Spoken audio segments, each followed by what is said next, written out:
안녕하세요. 월스트 파인더 김석환입니다. 벌써 4월입니다. 네. 근데 주변을 보니까 벌써 이제 벚꽃들이 막 피기 시작하고 봄꽃들이 확 올라오니까 기분은 꽤 좋은 것 같습니다. 아마 이 영상이 업로드가 되는 시점에는 주위에 벚꽃이 만개해 있을 겁니다. 아마 이번 주말에 여러 곳에서 축제를 하니까 가볍게 산책을 해 보심이 어떨까요? 가실 때 뭐 볼 게 없다 하면 월스파 보시면 되겠습니다. 자, 그러면 우리 다음 주 4월 두 번째 주인데요. 어떤 일정들이 있는지 저와 함께 알아보도록 하시죠. 자, 다음 주 같은 경우는 중요한 게 있죠. 네, 바로 물가입니다. 미국의 3월 소비자 물가 데이터가 수요일에 나올 예정이다라고 보면 되겠고요. 뒤이어서 보면 목요일에 중국의 소비자 생산자 물가 그리고 미국의 생산자 물가 이렇게 발표가 됩니다. 그래서 다음 주에는 물가 주간이에요. 항상 미국 경제 데이터 같은 경우에는 첫째 주간은 고용, 두 번째 주간은 물가 데이터가 나온다라는 정도로 보시면 될 것 같고요. 나머지들은 뭐 늘상 나오는 거니까 뒤에서 관련 내용들을 좀 말씀드리도록 하고요. 자, 또 하나는 다음 주에 보면 캐나다, 유로존, 그리고 우리나라 이렇게 보면 통화정책회의가 있을 예정이다라는 것도 같이 챙겨서 보시면 될 것 같고요. 일단 우리나라는 총선이 있죠. 네, 국회의원 선거가 수요일에 있을 예정이다. 그리고 사전투표는 이번 주말에 가능합니다. 그리고 마지막으로는 본격적으로 실적 시즌이 시작이 됩니다. 보시다시피 JP모건이나 웰스파고 시티와 같은 대형 은행들을 중심으로 해서 실적 시즌이 시작된다라는 것까지 체크해서 보시면 될 것 같고요. 실적과 관련한 내용은 제가 다음 주 월스파에서 좀 더 뎁스 있게 다루도록 하겠습니다. 자, 그러면 바로 가보도록 하시죠. 자, 지금 이제 저희가 분기가 끝났어요. 분기가 끝났는데 S&P 500 기준으로 보면 거의 지금 1분기에 10% 가까이 상승을 했고요. 그럼 작년 4분기와 올해 1분기에서 두 개 분기 연속 두 자릿수 상승률을 기록을 했는데 이게 전후, 그러니까 세계 2차 대전 이후로 놓고 보면 미국에서 아주 드문 그 퍼포먼스라고 하는 거죠. 그러니까 뭐 어떻게 보면 전체적으로는 제가 집계해 봤을 때는 대략 한 9번 정도, 이번이 이제 10번째 정도가 된다라고 보면 될 것 같습니다. 그러니까 엄청난 강세장이에요. 근데 그 강세장 중에서 소외가 됐던 게 있었습니다. 그게 뭐였냐면 원자재입니다. 원자재 같은 경우가 계속해서 소요가 됐었거든요. 그러니까 작년 7월 달에 이렇게 월간 단위로 플러스를 기록한 이후에 중간에 다 건너뛰고요. 이제 3월 달에 들어서 8개월 만에, 무려 8개월 만에 플러스 수익률을 기록했다라고 보면 될 것 같습니다.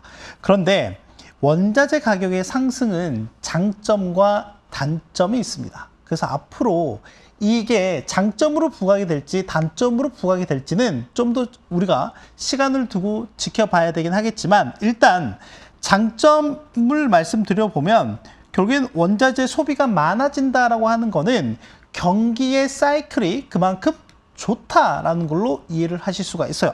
그러니까 경기가 좋구나라고 하는 거죠. 미국 같은 경우도 보면 지금 1분기 추정 경제 성장률, 즉 GDP 성장률이 2.8%까지 올라와 있고요. 작년 4분기는 얼마나 였죠? 3.4% 성장률을 보였잖아요. 그리고 유로존 같은 경우에도 계속해서 경기 회복이나 개선되는 기대감들이 높아지고 있는 상황이고 또 하나 중국도 보면 여러 가지 부양책들을 내놓고 있는 상황이다라고 하는 거죠.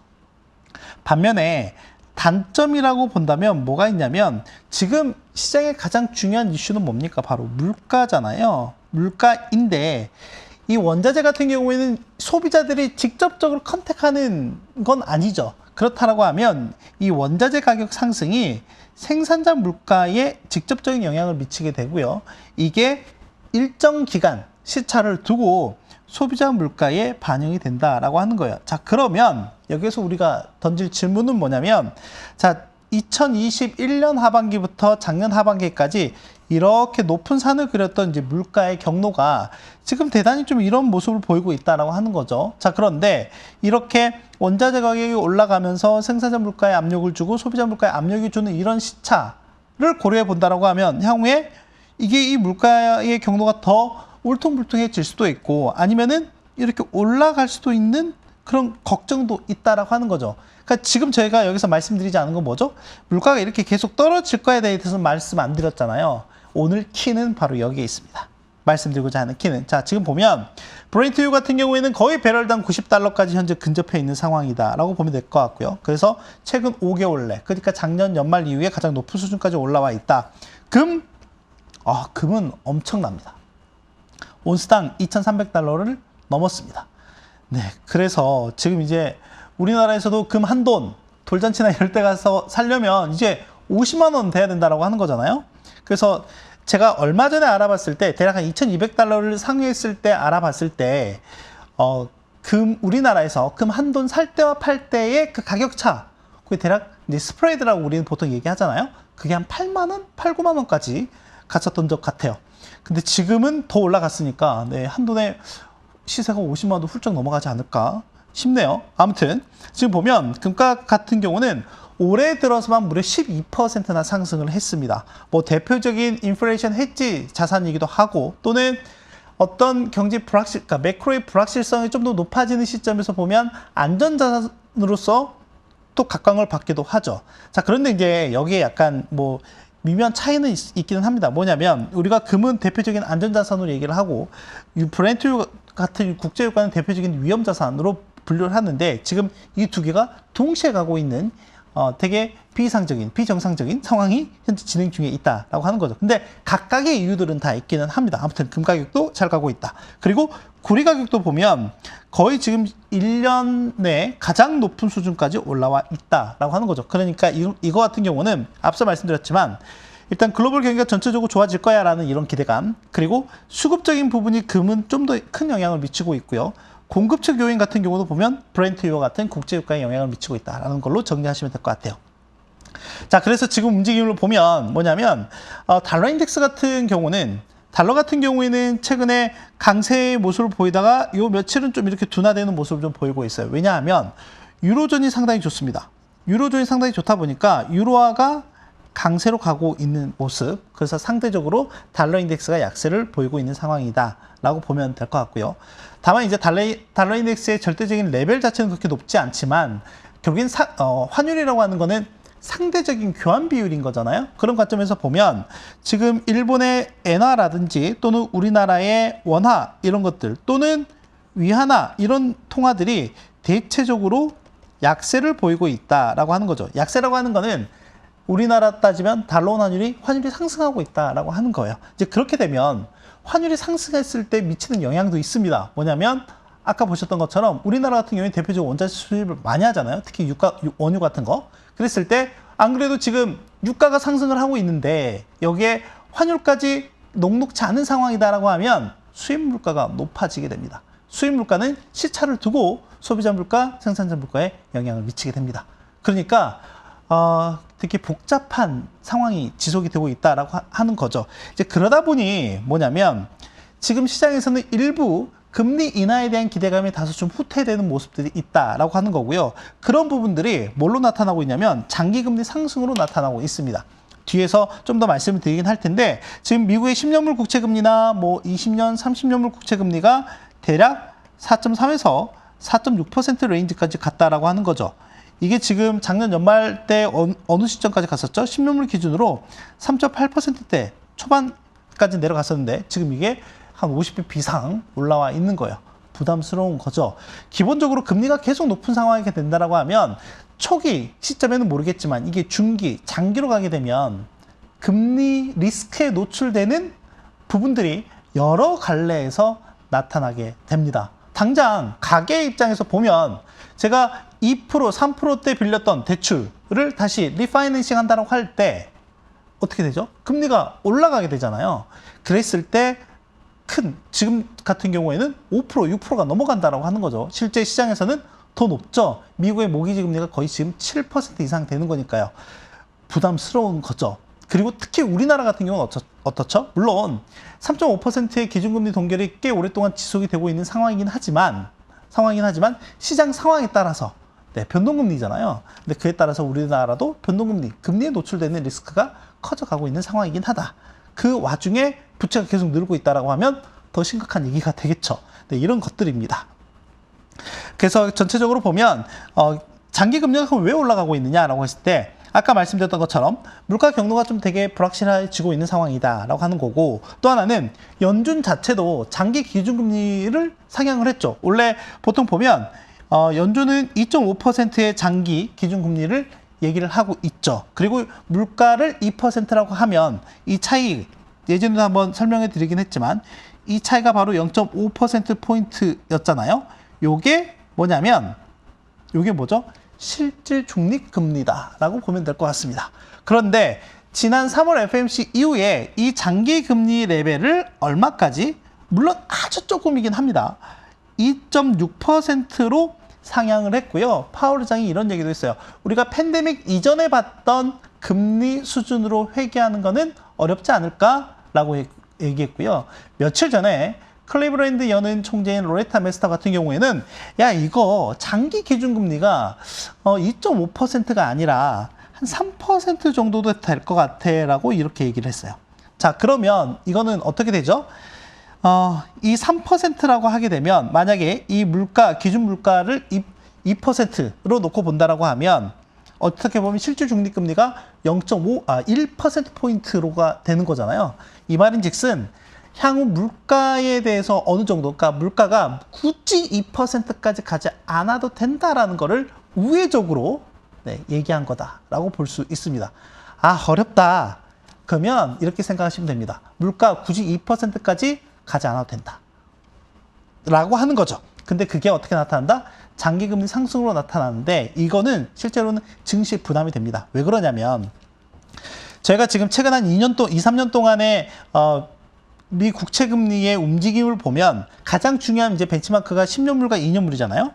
10년물과 2년물인데 저희가 이제 흔히 이걸 가지고 장단기 금리 차를 보죠. 기본적으로 금리라고 하는 거는 단기 금리보다 장기 금리가 더 높습니다. 당연하겠죠. 그 시간에 대한 기회비용을 반영을 해줘야 되는 거니까요. 자, 그런 관점에서 봤을 때 이 장단기 금리 차가 현재 역전이 되어 있는데 이거는 좋지 않은 상황이죠. 그러니까 경제의 어딘가가 일단은 되게 이상한 시그널들을 보내고 있다라고 하는 거예요. 근데 이게 정상화되는 과정이 나타나야 되는데 그럼 어때요? 정상화되는 과정이 나타나게 된다라고 하면 방법은 당연히 뭐예요? 두 가지겠죠. 10년물이 엄청나게 올라가던가 아니면 2년물이 이렇게 떨어지던가 라고 하는 거예요. 자, 그래서 그런 사례들이 있었습니다. 이랬을 때 시장에, 그러니까 10년물이 올라가거나 내려갈 때 또는 2년물이 올라가거나 내려갔을 때 시장에 미친 영향이 어땠었나 라고 한번 우리가 직관적으로 한번 복기를 해보자고요. 23년에 보면 23년 초로 한번 가보면은 당시에 뭐 고용이나 물가나 이런 데이터들이 시장이 만족할 만한 수준으로 나왔어요. 이제 그러다 보니까 어떻게 됐죠? 시장의 팽배해진 논리가 뭐였냐면 야, 이제 더 이상 연준이 긴축하지 않아도 돼. 이런 논리가 됐죠. 그러다 보니까 이렇게 10년물이 떨어지는 폭보다 2년물이 떨어지는 폭이 훨씬 많았습니다. 그러면서 장단기 금리차가 역전 폭이 축소가 되는 과정이 상당히 가파르게 나왔어요. 이때 증시는 어땠죠? 좋았습니다. 왜요? 금리를 더 안 올려도 된다라는 그런 기대감, 그리고 각종 경제 지표들이 좋게 나오다 보니까 이거 진짜 골디락스네 이런 기대감들이 있으면서 증시는 상당히 좋은 모습을 보였었다라고 보면 될 것 같아요. 그러니까 적어도 2년물이 내려오는 거는 시장에는 그래도 일단은 좋네라고 보시면 될 것 같고요. 다만 저희가 작년 그 3분기 한번 기억해 보시면, 그러니까 지금 최근 한 5개월 동안 랠리가 시작되기 직전에 한번 상황을 보시면 그때 시발점이 된 게 바로 9월 FOMC 회의이죠. 이때 뭘 했었죠? 연준이 충격적인 조치를 했잖아요. 뭐냐면 경제 전망을 하면서 자, 2026년에 기준금리가 4.6%에서 5.1%가 될 것 같습니다. 라고 하니까 어떻게 돼요? 시장이 화들짝 놀랐습니다. 그러면서 어떻게 됐죠? 전체적으로 금리 레벨이 상당히 좀 가파르게 올라가는 이런 모습들도 보였고, 특히 2년물보다는 10년물이 더 아주 가파르게 올라가는 모습들을 보였다라고 하는 거예요. 이때도 보면 장단기 금리 역전 폭이 축소되는 과정이 나오긴 했지만 시장에는 충격으로 작용을 했었다라고 하는 거죠. 그래서 지금 같은 경우에도 보면 일단 2년물 같은 경우에는 막혀 있습니다. 왜냐하면 연준위원들 대부분이 지금 통화 정책은 상당히 제한적인 수준이다라고 얘기를 하고 있기 때문에 더 긴축을 한다라는 사인을 보내고 있지 않아요. 근데 지금 문제는 뭐예요? 물가가 생각보다 떨어질 것 같지 않다라고 하는 것. 그리고 다른 이제 수급 요인들에 의해서 전체적으로는 이 장기 국채 금리가 올라가는 모습들을 보이고 있다라고 하는 거죠. 그래서 이게 지금 4월 달에 두드러지게 나타난 특징이고 이게 증시 불확실성을 높이고 있는 요인이다라고 보면 될 것 같습니다. 자, 그래서 다음 주 물가가 발표가 되는데 지금 보면 3월 달 현재 데이터를 놓고 보면 지금 전월 대비를 대략 0.3% 정도 헤드라인이든 근원 물가든 상승할 걸로 보고 있고요. 전년 대비로 보면 지금 3월 달에 3.4%, 이제 코어 같은 경우에는 3.7%를 보일 걸로 예상을 하고 있습니다. 자, 그런데 지금 시장 컨센서스는 3.5%도 보고 있어요. 꽤 높죠? 네, 꽤 높은 레벨이다라고 보면 될 것 같습니다. 다시금 이렇게 올라가는 모습인 거니까요. 그래서 파월 의장이 계속 얘기하는 게 뭐냐면, 야, 물가 하락하는 거 더 확실한 증거가 필요하다. 이제 3월 FMC 끝났을 때도 실제로는 시장이 환호했던 이유 중에 하나가 뭐였냐면 1, 2월 달 물가가 올라가는 모습, 되게 울퉁불퉁한 모습을 보이긴 했지만 우리는 그 데이터에 너무 과잉 반응하지 않겠다. 라고 했다라고 하는 거잖아요. 거기에 이제 시장의 안도감을 보였고 그의 안도 랠리가 나타났었는데 이제 더 확실한 증거를 계속해서 원한다라고 하는 거죠. 근데 지금 전체적으로 쭉 뜯어놓고 보면 확실한 거는 주거비예요.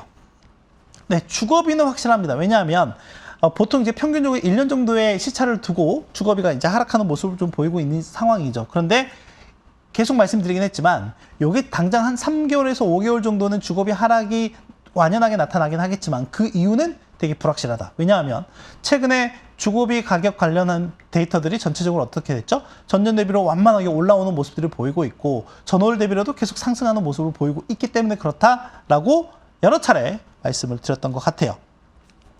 또 하나는 이제 물가가 결론적으로는 향후에도 계속 중요한 이슈가 될 것 같기는 한데 최근에 보면 시장이 올해 연초에 연준은 6번 정도 금리 인하할 거야 라고 예상을 했다가 현재는 3번 정도로 낮춰졌죠. 근데 거기에서 더 나오는 의견들이 뭐냐면 이제는 3회 미만도 나옵니다. 3회 미만. 이 중에 이제 대표적인 게 라파엘 보스틱이라고 하는 애틀란타 연은 총재가 있어요. 자, 이분이 2회에서 1회로 축소했어요. 2회에서 1회로 축소했다. 한 번 더 나온다라는 거예요. 근데 일부에서는 야, 올해 연준이 금리 인하 안 할 수도 있어. 이런 내용들도 있습니다. 자, 왜 그런가 하니 지금 보면 결국에 이제 문제가 서비스 물가와 관련한 부분들이었는데 이 서비스 물가가 완연하게 올라가는 모습들이 전체적으로 나타나고 있다라고 하는 것. 또 하나는 핵심 상품 가격 같은 경우에는 지금 시점에서 보면 전체적으로는 좀 플랫한 모습을 보이고 있지만 이게 지난달 물가 데이터에서부터 우상향하는 모습으로 틀기 시작을 했다라고 하는 거죠. 이걸 좀 계속 지켜봐야 된다라고 보시면 될 것 같습니다. 그러니까 물가가 되게 끈적하다라고 하는 것이 한번 올라가는 거는 쉽게 내려오지 않으려고 하는 그런 관성이 있는 거잖아요. 그런 모습들이 지금 미국 물가에서 나타나고 있다라고 보면 될 것 같습니다. 근데 또 유로존은 달라요. 유로존은 간밤에 3월 물가 데이터가 발표가 됐는데 지금 여기 데이터가 나오죠. 여기 보시면 전년 대비 2.4%로 나왔습니다. 그리고 코어 같은 경우는 2.9%로 나왔어요. 지금 보면 전체적으로 유럽은 물가가 계속해서 하향 안정화를 보이고 있네라고 하지만 이것도 안심할 수 없습니다. 왜냐하면 유럽 같은 경우에는 이제 에너지 관련해서 보조금 혜택이라든지 이런 정부에서 각종 유틸리티 관련한 텍스 베네핏을 많이 줬었거든요. 세제 혜택들을 많이 줬었는데 그게 지금 계속 이제 끝나가고 있어요. 그렇다라고 하면 지금 이게 전체 미국과 유로존의 물가의 움직임과 유가 미국 같은 경우는 WTI, 유럽 같은 경우에는 유로존 같은 경우는 브렌트 유를 기준으로 봤을 때 유가는 전년 대비로 계속 올라간다라고 하는 거잖아요. 자, 그런데 전년 대비 기준으로 봤을 때 3월부터 여기 있는 3월부터 어떻게 됐죠? 전부 다 플러스로 돌아섰다. 기저효과 자체적으로만 보더라도 이제는 양의 효과를 낼 거다. 이 양의 효과라고 하는 게 긍정적인 의미에서 양의 효과가 아니죠. 물가의 상방 위험을 높인다라고 하는 거니까. 그래서 향후에 물가가 이렇게 더 될 가능성도 있다라고 하는 거예요. 그래서 긴장의 끈을 놓을 수가 없다. 그래서 여기 써놓지 써놨듯이 3월 물가부터는 반영폭이 커질 수 있다. 유로존은 각종 보조금 혜택들이 있었기 때문에 이런 것들이 한두 달 정도 딜레이 될 가능성은 있다 정도로만 보시면 되겠습니다. 자, 그리고 이제 다음 주에도 미국 고용시장과 관련한 데이터가 이제 말미에 이제 나오는 것들이 있고, 또 하나는 대기업들이 아니라 중소기업들의 심리지수를 나타내는 소기업 낙관지수 이런 것도 나오고 있는데, 전체적으로 보면 저희가 이제 매월 그 고용 데이터를 볼 때 졸츠라고 하는 데이터를 보잖아요. 졸츠라고 하는 데이터를 보는데, 이제 여기서 보는 게 채용 공고라고 하는 걸 보죠. 얼마만큼 지금 시장에 일자리가 있는지, 일자리를 필요한 게 있는지를 보는 건데, 지금 보면 대략 한 80만 건 정도가 된다라고 보면 될 것 같고요. 그래서 실직자 한 명당 지금 일자리 수가 대략 한 1.35개 정도 되는 상황이다라고 보면 될 것 같습니다. 자, 그런데 여기서 중요한 건 이거예요. 뭐냐면 이 전체 채용 공고의 70% 정도를 차지하고 있는 게 재직자가 499명 미만의 중소기업들이라고 보시면 될 것 같고요. 이 중에 50% 같은 경우에는 재직자가 299명의 영세 사업자들이다라고 보면 될 것 같아요. 물론 영세 사업은 아니긴 하죠. 자, 이런데 이 소기업들의 심리가 전체적으로 좀 둔화되고 있는 모습들이 나타나고 있고, 이러다 보니까 채용이라고 하는 부분이라든지 또는 투자라고 하는 부분이라든지 이런 부분에 대해서 계속 소극적으로 나올 수밖에 없다라고 하는 거죠. 이런 부분들이 어떻게 보면 전체적으로 고용시장이 당장 악화가 된다라기보다는 가계 대상으로 한 여러 가지 이제 설문조사들을 통해서 봤을 때 실업자가 지속적으로 양산이 되고 있는 과정이다라고 보면 될 것 같고요. 지금 최근 2월 데이터 기준으로 보면 최근 2년 내 가장 많은 실업자 수를 기록하고 있다. 대략 한 650만 명 정도 되는 상황이거든요.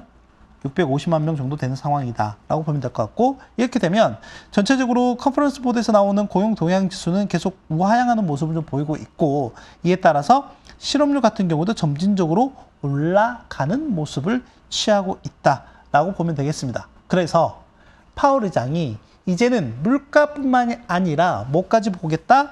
고용시장도 보겠다라고 하는 거죠.